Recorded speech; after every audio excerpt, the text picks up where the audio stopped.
আমার গল্প প্রিয় বন্ধুরা, কেমন আছো তোমরা? আশা করি ভালো আছো, আমিও ভালো আছি।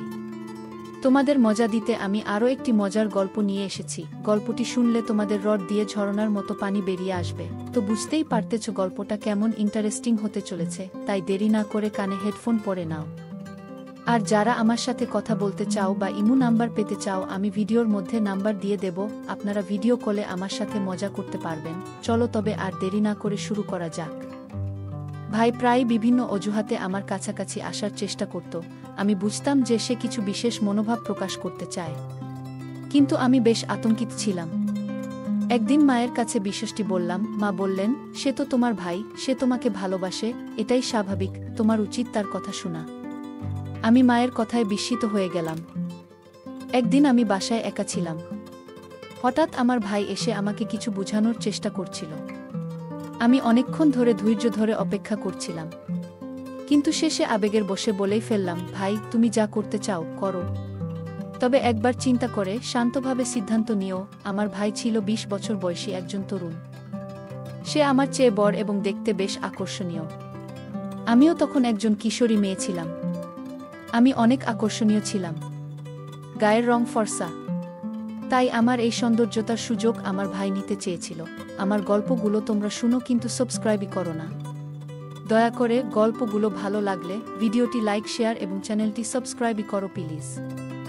আমি তখন 16 বছরের কিশোরী ছিলাম এবং আমার সামনে নতুন এক পরিস্থিতির সম্মুখীন হচ্ছিলাম।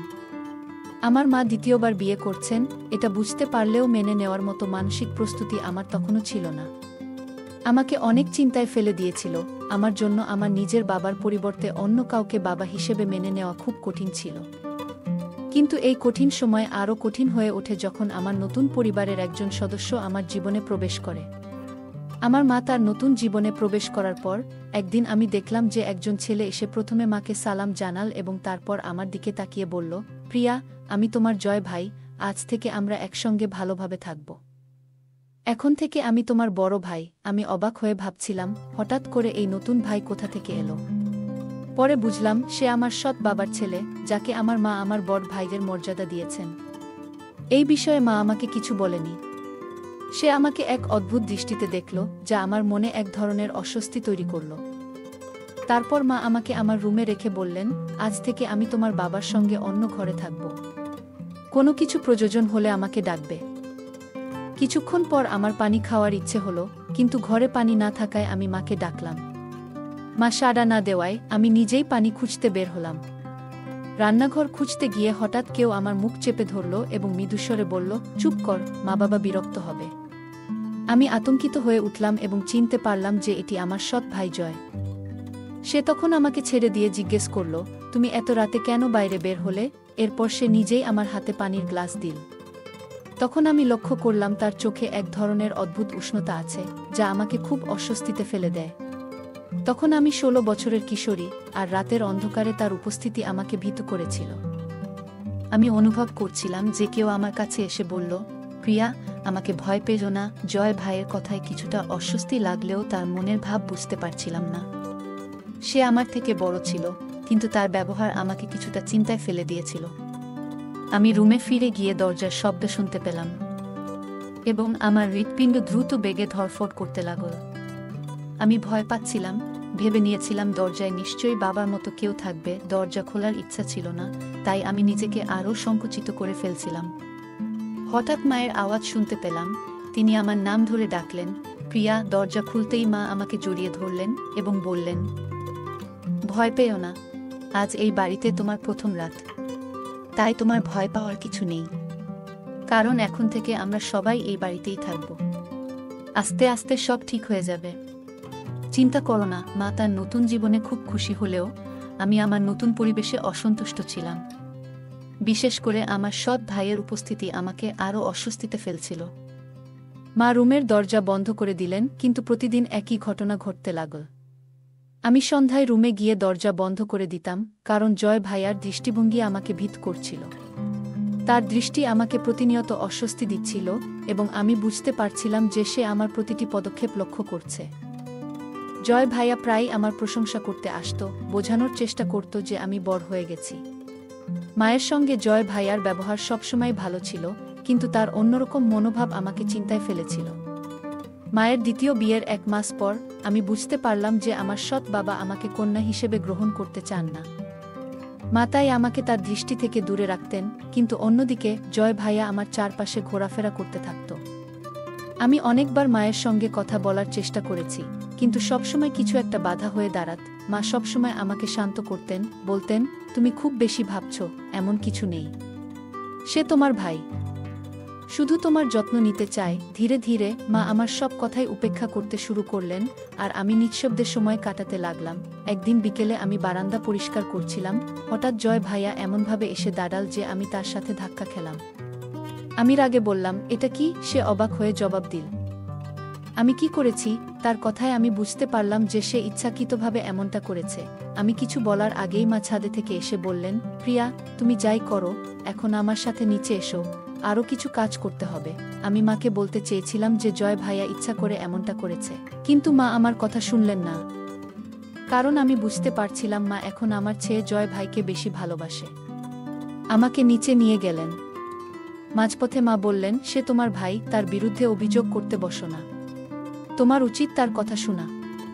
সে তোমার যত্ন করে, আর তুমি শুধু বাজে কথা বলছো। সে একটু ঠাট্টা করে, কিন্তু সেটাকে মনের মধ্যে নিও না।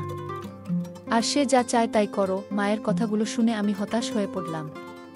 মা জয় ভাইয়ার বিরুদ্ধে কিছু শুনতে চাইছিলেন না। সম্ভবত তিনি তাকে নিয়ে অতিরিক্ত বিশ্বাসী ছিলেন, বা হয়তো অন্য কোনো কারণে চুপ থাকছিলেন। জয় ভাইয়া সুযোগ পেলেই আমার কাছাকাছি আসতো, আমাকে অস্বস্তিতে ফেলত। আমি বুঝতে পারছিলাম যে সে আমার থেকে কি চায়, কারণ তার আচরণ তা স্পষ্টভাবে প্রকাশ করছিল। আমি মায়ের কাছে সবকিছু বলতে পারতাম না, কারণ আমি জানতাম তিনি আমার কথা বিশ্বাস করবেন না। কেন জানি না, কিন্তু আমার সৎ বাবা এবং তার ছেলে মায়ের কাছে খুব প্রিয় হয়ে উঠেছিলেন, আর আমি, প্রকৃত সন্তান হয়েও, যেন উপেক্ষিত ছিলাম। মা সবসময় জয় ভাইয়ার কথা বিশ্বাস করতেন, আর আমি আস্তে আস্তে নিজের কথাগুলো গোপন করতে শুরু করলাম। কারণ এখন কাউকে এসব বলে লাভ হবে না, কেউ বিশ্বাস করবে না। একদিন মা আমাকে বাড়িতে রেখে বাজারে গেলেন। ঠিক সেই সময় জয় ভাইয়া হঠাৎ ফোন রেখে দ্রুত ফিরে এল। বাড়িতে কেউ ছিল না, তাই সে আমার কাছে এসে বলল, প্রিয়া, তুমি চাইলে তোমার এই সৌন্দর্য কাজে লাগতে পারে। আর কতদিন এভাবে সময় নষ্ট করবে? আমি রেগে গিয়ে বললাম, তুমি আমার ভাই, এভাবে কথা বলো না। সে হেসে বলল, হ্যাঁ, আমি তোমার ভাই, তবে সৎ ভাই। তার কথায় আমি ভীষণ অস্বস্তি বোধ করছিলাম। সে যখন আমার কানের পিছনে চুল সরিয়ে দিল, তখন আমার মনে হচ্ছিল আমার নিঃশ্বাস বন্ধ হয়ে আসছে। আমি ভয়ে দৌড়ে মায়ের কাছে গেলাম। মা ভয় পেয়ে গেলেন এবং বললেন, আমি তো শুধু কিছুক্ষণের জন্য বাজারে গিয়েছিলাম। আমি কাঁদতে কাঁদতে মাকে বললাম, এখানে থাকতে আমার খুব ভয় লাগে। কিভাবে বলবো যে এই বাড়িটা আমার জন্য ভয়ের জায়গা হয়ে উঠেছে? মায়ের দ্বিতীয় বিয়ে আমার জন্য খুব বড় একটি বোঝা হয়ে দাঁড়িয়েছে। যদি বাবা মাকে তালাক না দিতেন, তবে আজ আমার জীবনটা অন্যরকম হতো। মা তার নিজের সিদ্ধান্তে আমার জীবনটাকেও নষ্ট করে দিলেন। বাবার মতো কেউ আমার যত্ন নেয় না। মা শুধু নিজের ভালোর জন্য এসব করেছে। মায়ের দ্বিতীয় বিয়ের প্রায় 2 মাস হয়ে গেছে, কিন্তু আমার সৎ বাবা একবারও আমার দিকে তাকাননি। মনে হচ্ছে আমার উপস্থিতি এই বাড়িতে তার কাছে সহ্য হয় না। মা আমার খুব কাছের ছিলেন, কিন্তু তিনি যেন ধীরে ধীরে দূরে সরে যাচ্ছিলেন। মাকে হারানোর ভয় এবং নতুন পরিস্থিতির সাথে মানিয়ে নেওয়া আমার জন্য কঠিন হয়ে পড়েছিল। এই বাড়িতে থাকতে থাকতে আমি ধীরে ধীরে মায়ের কাছ থেকে নিজেকে দূরে সরিয়ে নিতে শুরু করলাম। প্রতিটি দিন কাটানো যেন এক রকমের যন্ত্রণা হয়ে উঠেছিল, কিন্তু পালানোর উপায় ছিল না। একদিন সন্ধ্যায় জয় ভাইয়া একটি কালো ব্যাগ নিয়ে আমার পিছু পিছু এলো। সে আমার সামনে এসে ব্যাগটা বাড়িয়ে দিয়ে বলল, এই জামাগুলো তোমার জন্য এনেছি। এগুলো তোমার গায়ে দারুণ মানাবে। আর কতদিন আমাকে এভাবে অপেক্ষা করাবে? তার কথা শুনে আমি ভয় পেয়ে গেলাম। সে জোর করে ব্যাগটা আমার হাতে দিয়ে বলল, রাতে তোমার জন্য অপেক্ষা করব। তারপর নিচে চলে গেল। আমার শরীর কাঁপতে শুরু করলো, আর আমি দ্রুত আমার রুমে চলে এলাম। ব্যাগটা খুলে দেখলাম, ভেতরে যা ছিল তা দেখে আমি স্তম্ভিত হয়ে গেলাম। আমি তাড়াতাড়ি সেই জামা আলমারিতে লুকিয়ে ফেললাম, যাতে মা কিছু দেখতে না পান। সারা দিন রুমে কাটানোর পর সন্ধ্যায় মা আমাকে ডাকতেন, কিন্তু আমি এখন আর জয় ভাইয়ার সামনে যেতে চাইতাম না। জয় ভাইয়া বাড়িতে থাকলে আমি রুমের বাইরে বের হতাম না, কারণ তার উদ্দেশ্য আমি বুঝতে পেরেছিলাম। আমি জানতাম না যে সেদিন মা বাবা দুজনেই একটা বিয়েতে গেছেন আর জয় ভাইয়া ও বাইরে ছিল, তাই মনে মনে কিছুটা শান্তি অনুভব করছিলাম যে কেউ আমাকে বিরক্ত করবে না। কিন্তু আধ ঘন্টা পর আমি রান্নাঘরের কাজ শেষ করে বেরোলাম আর দেখলাম জয় ভাইয়া আমার বিছানায় শুয়ে আছে। আমাকে দেখে তার মুখে এক ধরনের হাসি ফুটে উঠল। আমি কিছুটা হতবাক হয়ে গেলাম, হয়তো আমি তখন অন্য কোনো কাজে ব্যস্ত ছিলাম, তাই লক্ষ্য করিনি যে তার দৃষ্টি আমার দিকে ছিল। তার হাসি দেখে এবং এমন অবস্থায় তাকে আমার রুমে দেখে আমার মন খারাপ হয়ে গেল। আমি বললাম, মা বাড়িতে নেই, তোমার এখানে থাকা উচিত নয়, এখনই আমার রুম থেকে বের হও। মুহূর্তেই বুঝলাম যে আমার কথা তার কাছে তেমন গুরুত্ব রাখছে না, কিন্তু তবুও আমি নিজের অবস্থান ধরে রাখলাম। সে বলল, আমি তোমার জন্য সুন্দর একটা জামা কিনে এনেছি, ভেবেছিলাম তুমি সেটা পরবে, কিন্তু তুমি আমার উপহারের কোনো মূল্যই দাও নাই। আমি কি চাইছি তোমার কাছে? তুমি এত রাগ করছো কেন? আজ তো বাড়িতে কেউ নেই, তুমি ওই ড্রেসটা পরে দেখাও না, তুমি তো জানো তুমি কতটা সুন্দর। জয় ভাইয়া কথা শুনে আমি খুব অস্বস্তি অনুভব করলাম। সে আসলে কি চাইছে তা বুঝতে পারছিলাম। আমি আলমারি থেকে সেই জামাটা বের করে জয় ভাইয়ার সামনে রেখে বললাম, তুমি কি ভাবো আমি এমন কিছু পরব? এটা কখনোই আমার স্বভাব ছিল না। জয় ভাইয়া হাসতে হাসতে বলল, এই জামাটা কত সুন্দর, একবার পরেই দেখো না। তার চোখে ছিল এক ধরনের অদ্ভুত দৃষ্টি, যা দেখে আমি বললাম, আমি তোমার বোন। আমার গলা শক্ত করে বললাম, এখনই আমার রুম থেকে বেরিয়ে যাও, কারণ এর থেকে বেশি কিছু আমি সহ্য করব না। জয় ভাইয়া আমার হাতটা ধরে বলল, তোমার মতো মেয়েদের আমি খুব ভালো চিনি। তুমি তোমার মাকে দেখো না, সে কিভাবে আমার বাবাকে মুগ্ধ করেছে। তার মুখ থেকে এই কথা শুনে আমি অবাক হয়ে গেলাম। আমি কল্পনাও করতে পারিনি যে সে এমন কিছু ভাবতে পারে। জয় ভাইয়ার মনোভাব আমাকে খুবই অস্বস্তিকর অবস্থায় ফেলে দিল। সে বলল, তুমি যদি আমার কথা না শোনো, তাহলে আমি বাবাকে তোমার খারাপ দিকগুলো বলবো, তখন তিনি তোমাকে এই বাড়ি থেকে বের করে দেবেন। আমি তোমার কাছ থেকে শুধু এটুকুই চাই, তুমি এই জামাটা পরো এবং একটা ছবি তোলো। জয় ভাইয়া আমাকে বলল, তোর মুখটা লুকিয়ে রাখো, আমি শুধু তোর অস্তিত্বটা ক্যামেরায় বন্দি করব। প্রতিটা ভিডিও লাখ লাখ ভিউ পাবে, আর তোর সৌন্দর্যের জন্য আমরা দুজনে অনেক টাকা আয় করব। জয় ভাইয়া কথা শুনে আমি কাঁদতে কাঁদতে বললাম, আমি এমন পরিবারের মানুষ নই যেখানে এমন কিছু চলে।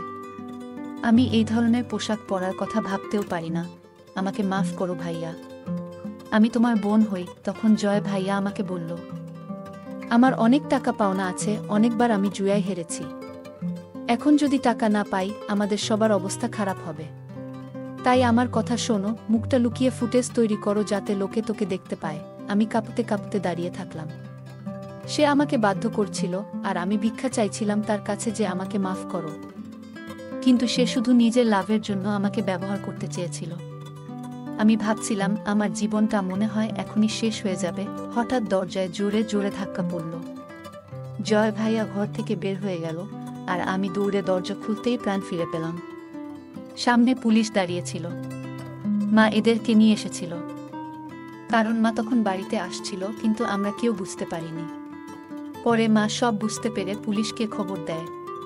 তারা জয় ভাইয়াকে খুঁজে নিয়ে আসে আর জিজ্ঞাসাবাদ করে। আমি ওদের সব কিছু বললাম। পুলিশ জয় ভাইয়াকে গ্রেফতার করল এবং আমাকে বলল যে সে তার বন্ধুদের সাথে কিছু মেয়েদের ভিডিও তৈরি করেছে এবং সেগুলো সাইবার ক্রাইমের আওতায় এনে ব্যবহার করতে চেয়েছিল। সৌভাগ্যবশত পুলিশ সময়মতো এসে আমাকে রক্ষা করল, আমার সম্মান অক্ষুণ্ণ থাকল। কিন্তু আমি আপনাদের একটা প্রশ্ন করতে চাই, মেয়েদের কি একা রেখে দেওয়া উচিত? বিশেষ করে সুন্দর ও একাকী মেয়েদের, যারা নিজেদের ইচ্ছার বিরুদ্ধে কোনো বিপদে পড়তে পারে? গল্পটা কেমন লাগলো জানাতে ভুলবে না।